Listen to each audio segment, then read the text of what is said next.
And the heroes are gonna go in. The heroes will destroy everything bot lane.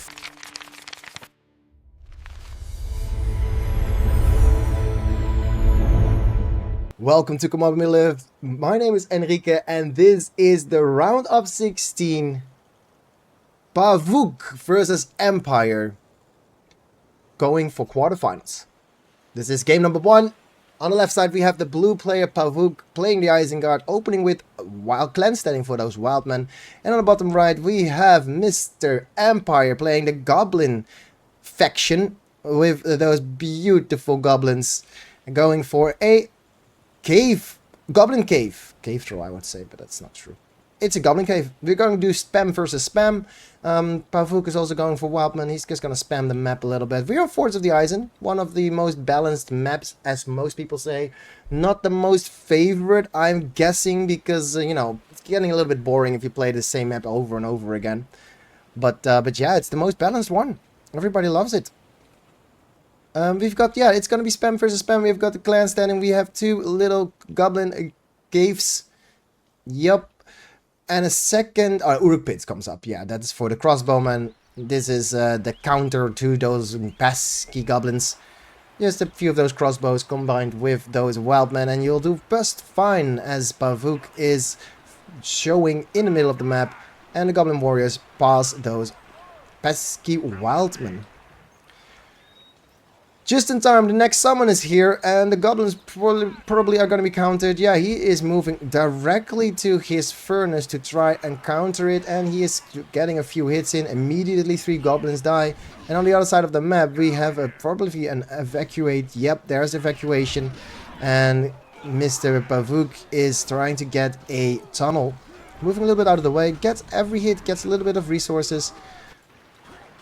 And the goblins are fighting the wildmen on the other side of the map. Both players defending decently well. A little bit of damage on the building, you can't really deny that. And here is the crossbowmen, the crossbow uruks. Crossbow uruks are holding the defense so that the wildmen can attack. And there are 3 goblin caves built for Mr. Empyre. And wildmans all over the field, crossbow uruks to defend, and wildmen to attack. Here is a combo with his pikes and wildmen. They can actually, is he gonna just attack with everything? He might just attack with everything. Yeah, he's moving out. He's like, I don't care losing this much. I'm gonna take everything that you have. Actually, he's sending 1 wildman back to defend. I feel like that's not enough, but we'll see. He knows better. Pavuk going in, distracting the goblin warriors on the bottom side of the field by sending 1 battalion. He's gonna disperse a few of those units. Yeah, there they are, and here comes the actual attack. The wildmen are gonna be sacrificed for a very strong war chant that is now being thwarted by the bats. The bats for the gobos are gonna do a lot of work by, you know, making it an even playing field. There's no war chant anymore, and the pikes are taking down a tunnel, and a tunnel is lost here. On the other side of the field we have a furnace lost. I think it's only 1 furnace lost after the wildmen defended it properly. And this is a very strong attack actually, because these wildmen are still alive. They can start replenishing. Crossbowmen are level 2, they can start replenishing. Unfortunately, the Uruk pikemen will probably die. The wildmen are hidden in the forest. They are replenishing, and we have a spider pit ready and immediately upgraded to level 2 to get those spider riders in. But Pavuk is very much ready for it, as he got some creep down. He's taking more creep, and Mr. Empyre does not get any creep. Goblin warriors faster than the pikes. The pikes need to return. Oh, he's doing a little bit of skewed stop micro, which is working. And because Pavuk is creeping, the eco lead is in favor of Isengard. He is on 400 command points for goblins versus the 600 for Isengard, plus the creep that's been done. Ward layers going down for Isengard means Empyre is in a very bad position. Eco-wise, he is not gonna have fun with this attack.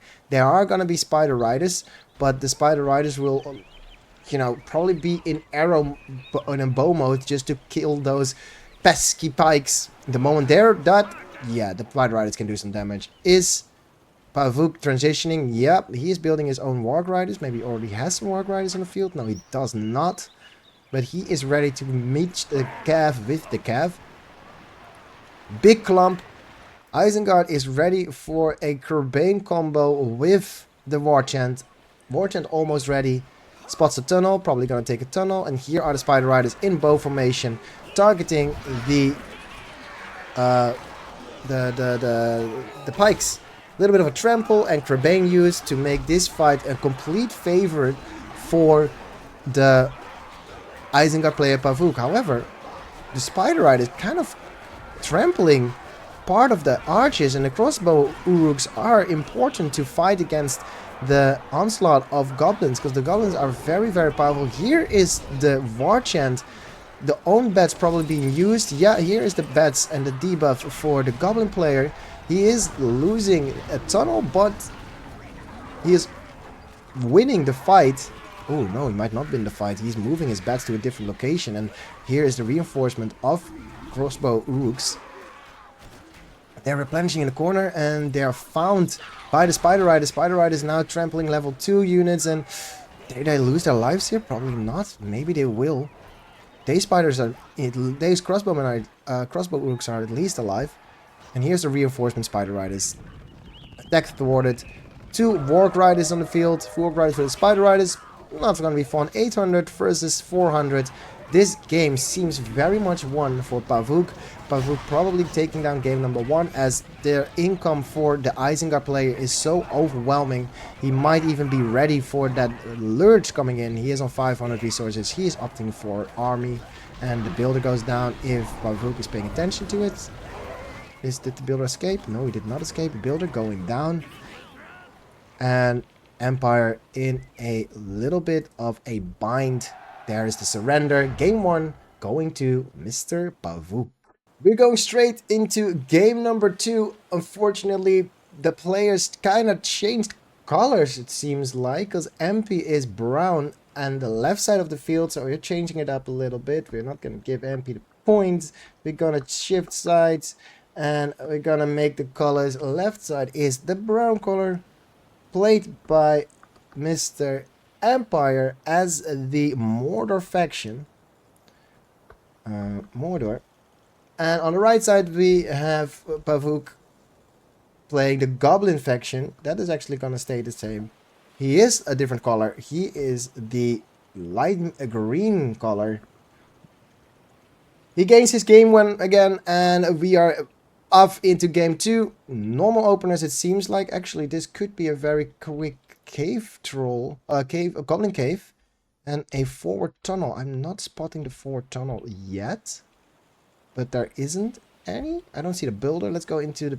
Oh, here's the builder. The vision for the goblin playing Pavuk. Mordor. I'm not sure if Mordor is favorite. Mordor is just more doing Mordor thing. The spam is probably a little bit better because the orc warriors are stronger than the goblin warriors. Not by much, but by enough. You still need 2 battalions of Mordor units to fight 2 battalions of goblin warriors. Like it's the orc warriors cannot defeat 2 battalions of goblins. So it's kind of iffy. But yeah, a hidden builder by Pavuk. He's going to place a tunnel somewhere very much in advantage for his units to pop out of, to evacuate from, and then do some damage in the backline of Mr. Empyre. As Empyre is running up, the evacuation used, Eye of Sauron used, giving the leadership bonuses. Tunnel is being attacked, but is probably being defended with the leadership bonuses. This is pretty much favored for Mordor. However, against 3 battalions, not too much. Not too much. Eye of Sauron kind of scouting, boosting his other battalion. They're going to be a little bit shy about it. They see the units, but they don't want to attack. Now they're attacking. They're in defense mode. They're super ready. One-shotting the goblins in defense mode. That's a bit unfair, but it is what it is. And here is the evacuation on the bottom side with a War Chant use. Empyre is going to lose this slaughterhouse, and he has not enough of units probably to defend this, but there is 2 orc pits that can do a lot of work. Other side of the map we have another evacuation, goblins everywhere, and orcs are fighting the wrong thing. They're not really fighting the units, but there's no Eye of Sauron anymore. The Warchant is still alive, but the Warchant is not strong enough. He doesn't even take the Slaughterhouse. I think he forgets to finish it. And, ooh, a mishap. Pavuk is losing all his goblins. Empyre is pushing a lot of units into the other side. Tunnel survives again. This makes it 454 Mortar versus the 500 for Goblin. Both players are even, and the Mortar player finds the tunnel. Or no, he just walks by it, does not see it yet. And here is a Cave Troll. I did not spot that, but the Cave Troll is gonna have fun with those goblins. The goblins can do no damage against this. Unless splitting up is a good way of dealing with it. And yeah, it's gonna die. Another attack on the other side. Two goblin patrols are trying to try and fight some slaughterhouses. Here are the orcs. They found a tunnel, and the very first tunnel going down. Finally, in favor of Empyre. Empyre with a decent start. He did some work. He's on 500 resources for the goblins versus the 450 for mortar. Actually, he's now a little bit behind. He's gonna lose a slaughterhouse. But Pavuk also losing a tunnel. Two cave trolls on the field now. Slaughterhouse goes down, but immediately rebuilt by the builder who was ready for it. And here are some orc archers. The orc archers are pretty much trying to destroy those goblin warriors, but they're not fast enough and not in position, so the slaughterhouse goes down. That is 300 resources going down a drain. Another troll is trying to defend this other slaughterhouse, and is successful. One hits everything with that big stick of his. The mountain troll probably should start doing some aggressive stuff instead of defensive stuff. And here comes a little bit of a combo. Well, I say combo, it's just orc warriors having fun. The archers are being defensive. Cave troll goes top lane to fight a cave. Mountain troll goes top lane to fight a cave troll. Archers in the middle to defend. Orc warriors grouping, and there is 5 power points ready. It could be Eye plus land, or maybe he's going for his level 10. There's bats and warchant ready for Pavuk though.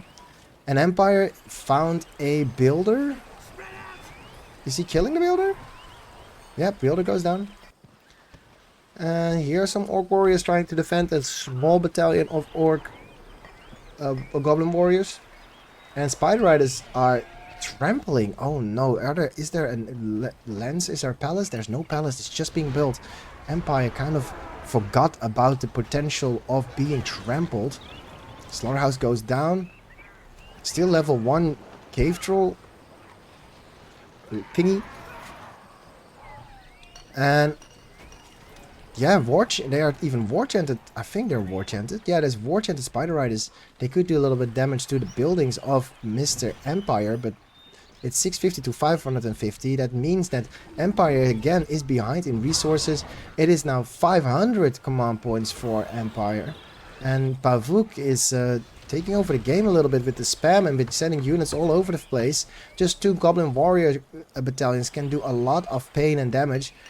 And yeah, Mr. Empyre never had a chance to do some counter harassment because he needed all his units to defend. Now sending his big army to the bottom side of the field. That means top side of the field, it is free reign for all those goblins. Orcs and troll together are fighting a cave, a tunnel. And here there is a cleanup. Immediately retreating because he realizes my mountain troll is not fast enough to chase these goblin spiders everywhere. I'm just going to try and defend with my units. But are there pikes in the mix? Yes, there are spikes in the mix. Tunnel for Pavuk. In trouble because the armies of Mordor are knocking on the door. Luckily, they are not really focused. This might go down, but it's not the baddest thing in the world. Here is the hero. I think there's a hero. Yeah, there's a hero, Azog. He can deal with mountain trolls quite easily, as long as they're not buffed. Middle of the map, kind of a nice trample. He's avoiding. Pavuk is avoiding the pikes, and a rallying Call of the Horde used things being summoned, things being upgraded. This is kind of a bug, I guess, but if you have the money, you can just... does he have the money? He doesn't have money to build units. He has used it, but he is not spending it. Why is he not building anything? What is he doing? Used his ability, but is busy microing, so he can't macro. And nothing's being built from this. He has the command points. That was a weird use of power point. Maybe I missed something. Spider Riders running around, and the safety in numbers is found. So the Spider Riders, 3 battalions, are here, protected by the goblins. And the mountain troll is like, yeah, Spider Riders are pretty much a counter to me. And oh, a big attack. Is there... Did I miss something? How is this here? The Builder sacrificing himself? Yeah, Builder going down, but the production also goes down. Spider Riders need to retreat to Trample. Here comes the Trample. There is no pikes in the mix. Debuff used. I used. Trample is gonna do some damage because of the debuff. And there's not much alive. He doesn't even lose 1 Goblin Cave because the Trample is just so powerful. And here is the Mountain Trolls, now a defenseless battalion of units. Oh, Wildman summoned to destroy the backline. Here come a few of those Mountain Trolls, but there is a hero in the back, and Isaac, level 2, is pretty much soloing a Mountain Troll, and the other Mountain Troll goes down to the Wildman. That means Azog pretty much has free reign. He is retreating back to his friend Gorkill. Both heroes could probably take a lot of do probably a lot of damage to Mordor. Spider Riders, meanwhile, on the top side of the map, and if you look at the money difference, it's 850 to 675. And here is the Spider Riders. Ooh, they are clumped here. They can take the slaughterhouse. No, they're just retreating.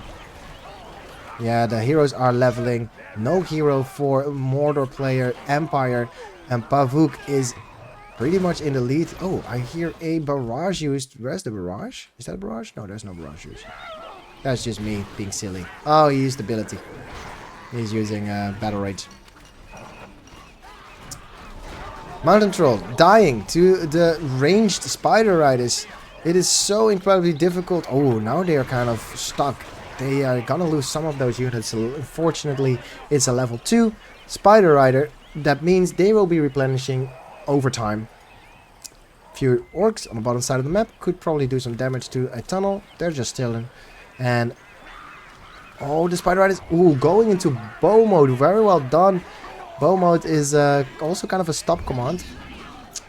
Yeah, so many goblins are defending this tunnel. And top side is full of tunnels. We have a slaughterhouse going down. And Empyre is trying to do some damage, but he is not gonna be doing enough damage, as now the leadership bonus is in. I think it's an active ability leadership. Oh, it's just excellence. Who has leadership here? How does he get leadership? Does he use Watch? No. Is it the Gorkill guy? Ah, it's Gorkill with leadership. There you go. Top lane. Tunnels are being sold. The realization that he's gonna lose anyway. He just wants to push for more damage. And the heroes are gonna go in. The heroes will destroy everything bot lane faster than the units from Mordor can destroy top lane. And there is a little bit of a combo bot lane, but units for Pavuk are enough to kill everything that is being sent. Here is a Mountain Troll. Going to do a lot of damage. He's gonna be killed almost instantly by the heroes, I feel like. There is a catapult being used trying to defend his base. And there is a way to trample also on the tainted land. Darkness used for the goblins.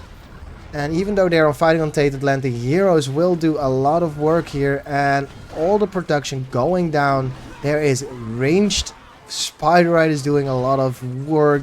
It is pretty much going to be unfair. Azog and Gorkill killing the Mountain Trolls. They're focusing the right things.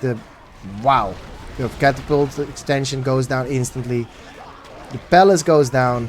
There is no more production buildings for Mr. Empyre, and Pavuk is probably going to take game 2 here. We're waiting for Empyre to call the GG so we can go into game number 3. I don't want to call it early, but I feel like it's very difficult for Mr. Empyre to get back into the game from this position. As, well, apparently he can with Call of the Horde, but now the production building goes down. Call of the Horde also goes down. So there goes the level 10 power point. Now there is only a troll cage and Tainted Land on the field, on the castle. Here comes some half trolls. What is it called? Half troll swords thingies. I can't click it even. There's the surrender. There's the GG. Mr. Pavuk winning game number 2 over Empyre. Yeah, welcome to game number 3. Game number 2 was won by Pavuk. They are now again playing goblins. Pavuk, as the goblin player, has been showing his strength. Also, the other faction was very, very well done. And we have on the right side Empyre playing the Isengard faction. Both factions has been played before. In the very first game, they had the same factions, I believe, and but now the names have been swapped. It is now Pavuk being the goblins and Empyre being Isengard. Empyre going the same route, but is doing double Wildman clan settings, which means extra spam against that pesky goblin faction. And here come the very first Wildman units.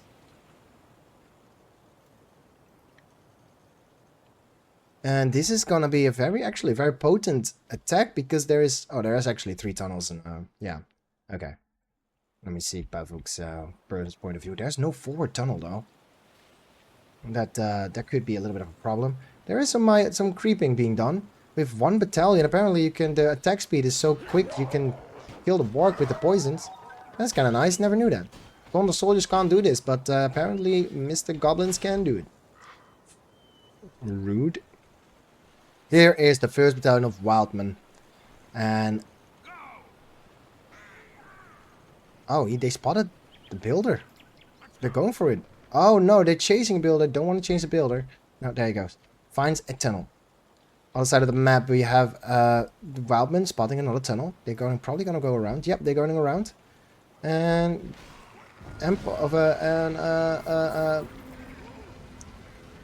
Pavuk taking down the creeping. More Wildmen.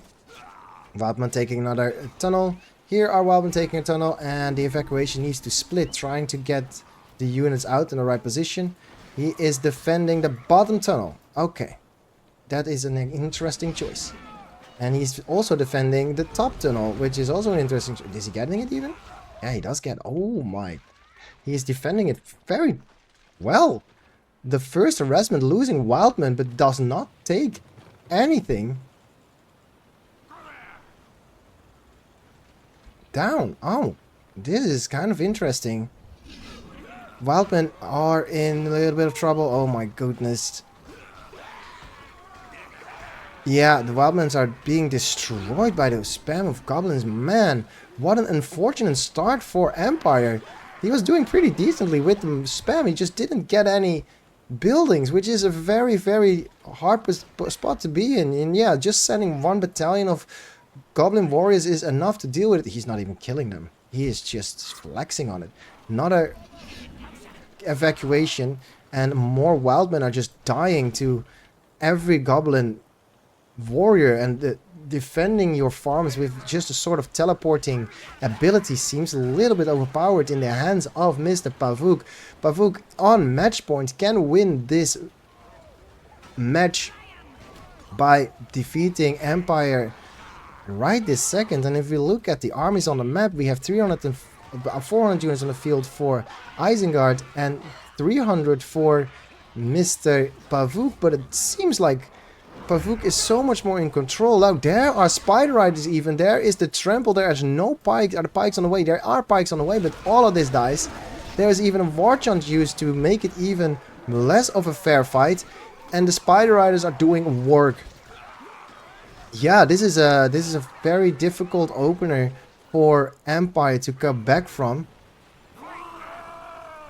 And yeah, this is almost catching the Spider Riders, and a little bit of a fluke for Pavuk, but he runs away in time, going probably into archery mode, trying to kill those pikes. No, keep running away, and all the goblins being cleaned up. This attack did not do any work, but the spiders are switching target to furnaces, and here comes the here comes the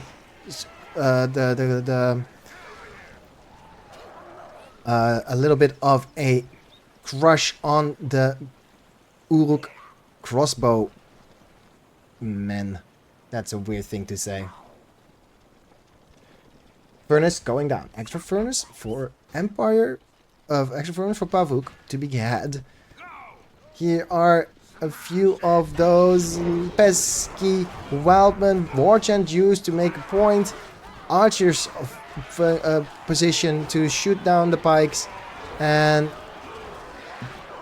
the debuff for the bats not enough. This tunnel finally goes down, and another tunnel goes down as in the top side of the map. No, there is the teleporting ability with some goblin archers and goblin warriors to stop this attack. Yep, being dealt with perfectly. Actually, another tunnel goes down. Spider Riders are running away, trying to get back in position again. Spider Riders finding a furnace, also running away from those pesky pikes. And a few free units on the bottom side of the field for Mr. Empire. And a secret spider pit found by just running away from units. That is a little bit of a fortunate find for Mr. Empire. Empire is looking very good in this game, actually. If we look at the command point lead, it's 600 versus 350. No, the Goblin faction, Mr. Pavuk, is in trouble as Empire is pushing very effectively into this game. Spider Rider, Spider Archers is shooting down the pikes, ready for the trample. And on the bottom side we have the Goblin Cave going down. No more production for Pavuk. Pavuk is in trouble. Empire is not going to give away this lead that easily. It's probably going to be a very difficult position to lose from.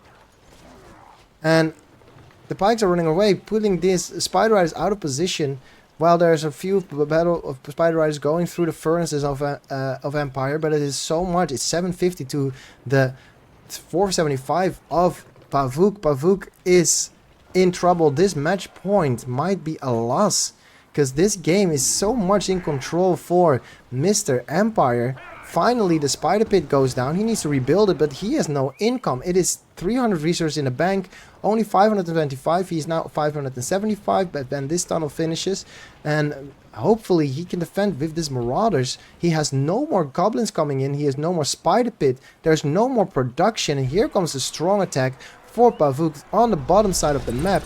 And on the top side, middle of the map, we have some wildmen, but they cannot be counted anymore because there's nothing to fight them.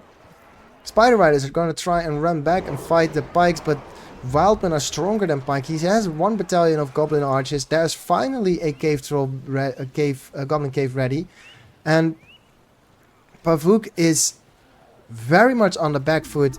Isengard player Mr. Empire is being very, very persistent. And here goes this is a tunnel going down even. Wow. Well done, Mr. Empire. Yeah, another cave troll layer goes down. And the tunnel in the back is trying to be defended by the crush. The spiders crush it. But it is being... This is another production building goes down. And is there money even for Mr. Pavuk? No, there's no money. He can pretty much not rebuild this. He's trying to. There's tunnels being built. There is no builder though to build the... Is there no builder? I can't see that. I don't think there's any builders.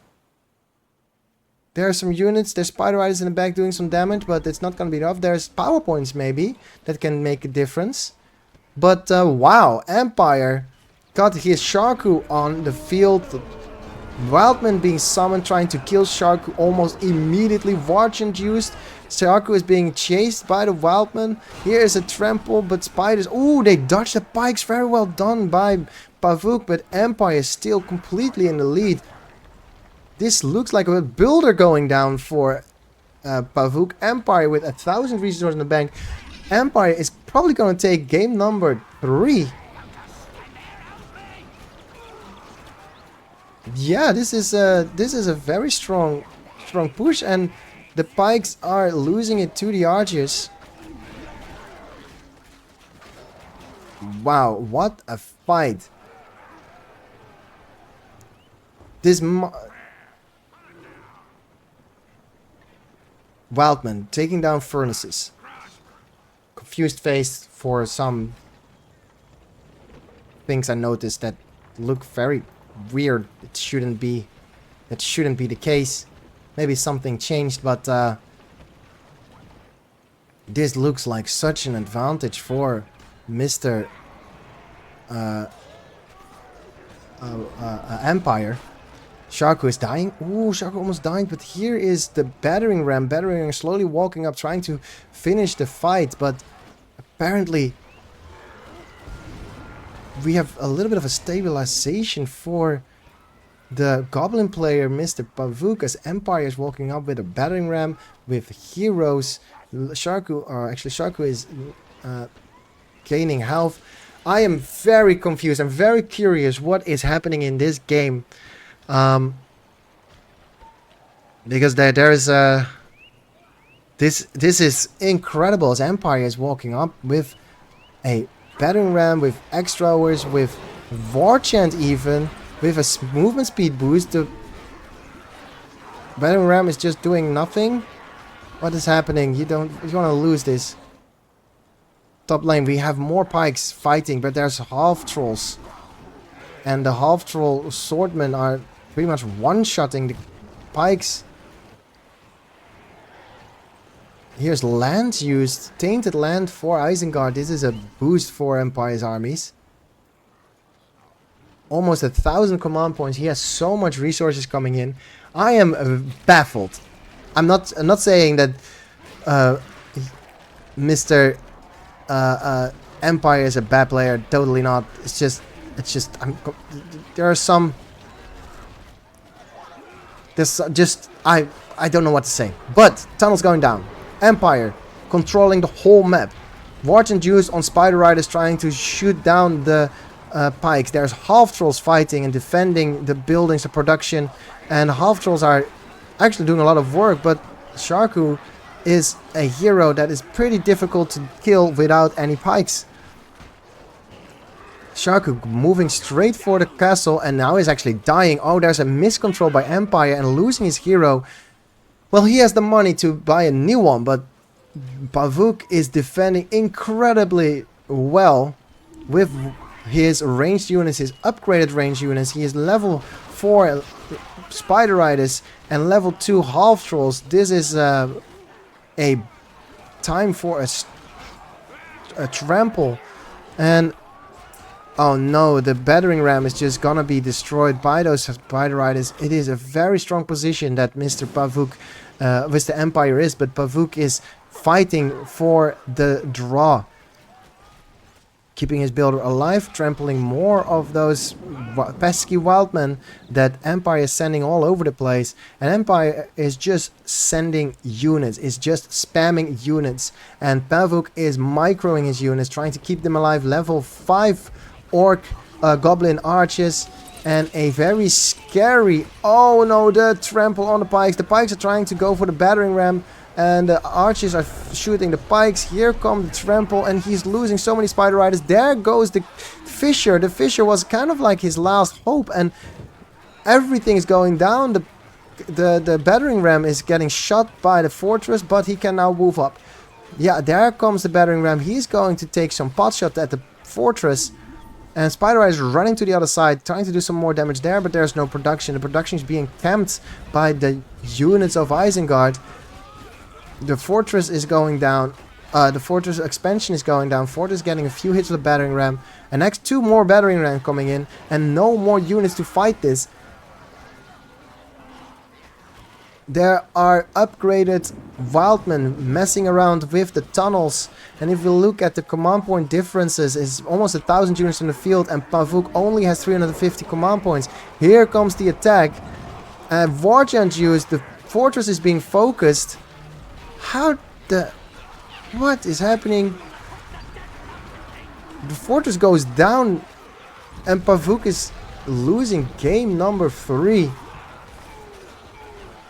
Unless there is a magic way to come back. Speed being used. Fortress going down. And the hero Azog is giving the killing blow. Builders being killed. And here comes the final shots. Pavuk losing his fortress. And losing all his production. Game over. Pavuk has been defeated. Empyre wins the game. What the fuck? We're going into game number 4. Oh, I know what's happening. Pavuk just uploaded the replay, so it sees it from his perspective. And if we do it through the ladder... Oh, I'm a dumbass, dude. We're here in game number 4. Again, match point for Pavuk. Pavuk going down in game number 3. It shows that apparently he can bleed. We never thought they could, but Empyre is showing his prowess with Isengard, completely overwhelming the goblin base. And he is now playing the dwarves. The blue dwarves in the top left of the map, going for those hell of warriors. Bottom right, we have Mr. Pavuk as the green Mordor player, going for the spam. Mordor has a pretty easy fight against the dwarves. We saw it in a different game between Mordor and dwarves, where Mordor went for a forward at the same map even, I believe. He went for a forward orc pit and spamming black orcs from here, which destroyed everything that dwarven player could do. Pavuk opting for a different strat. He is just going to build slow, normal orcs with level 1 orc pits. And he is going to scout the cave troll layer. Fortunately, he is scouting the wrong one, because Empyre is taking the bot lane. Oh, that's interesting information. He baits them out, moves in, kills the cave troll. Interesting. Maybe I should do that too.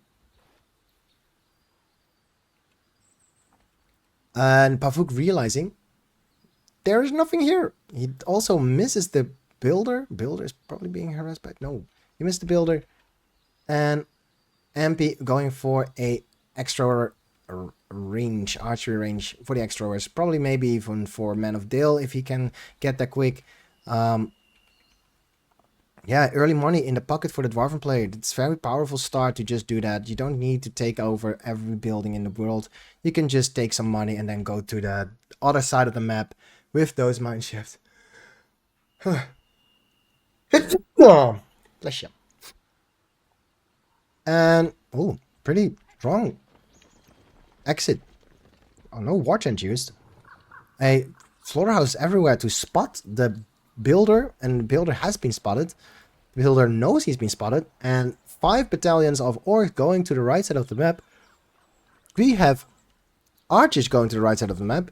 We have orc warriors doing some damage to the mineshaft, and Mr. Empyre needs to spread his attention. Very well done. Rangers to defend. Always try to use your archers to defend and your fighters to attack.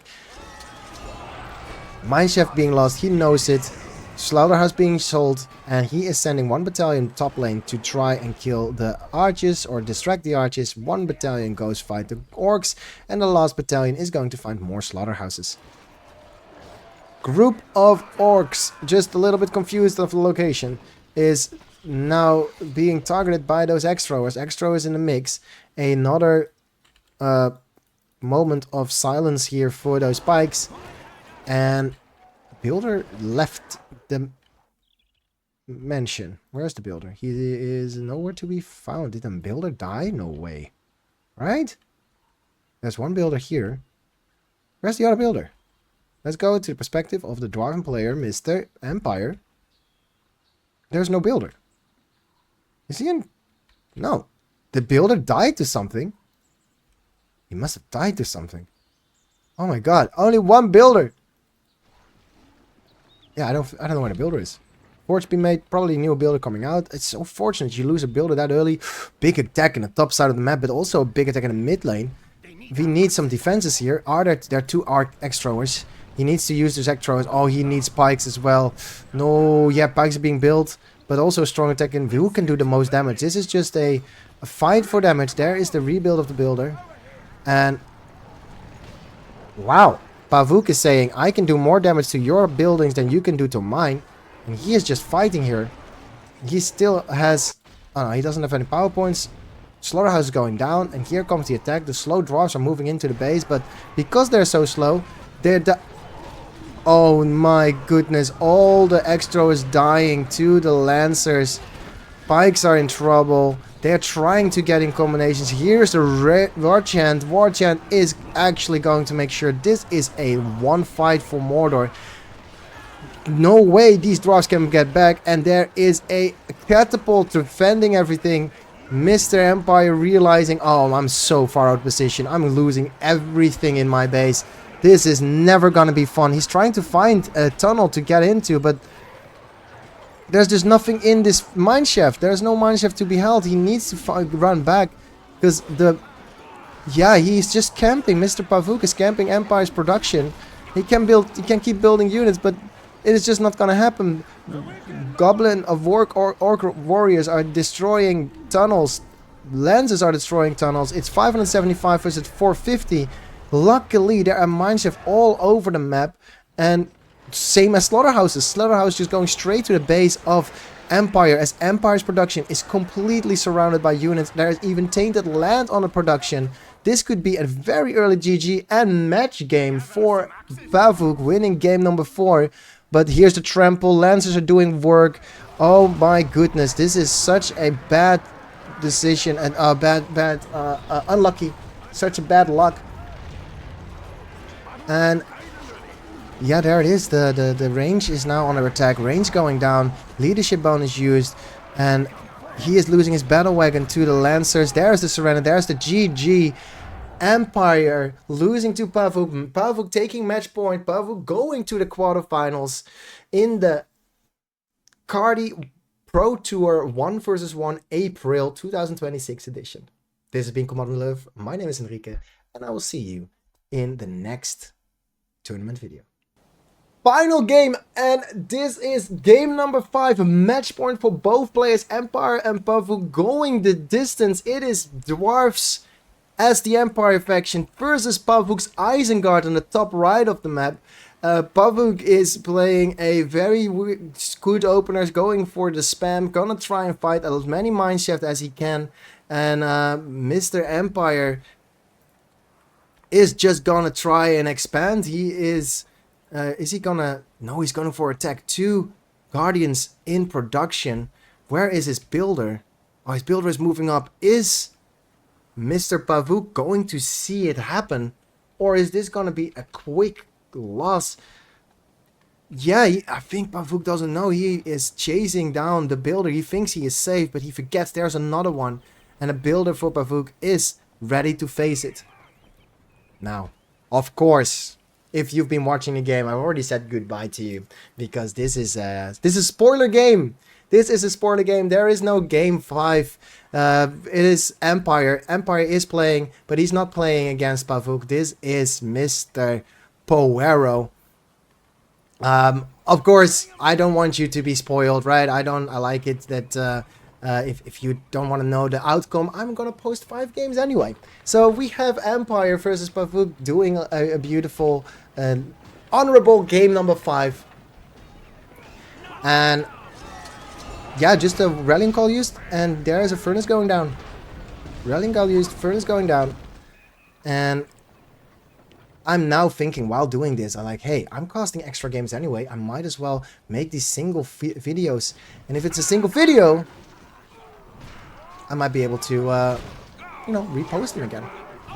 Now, that does mean that you have seen this before, maybe on my suggestion box channel, but, you know, it happens. Units being attacked. Dwarves are fighting. Wildmen are defending.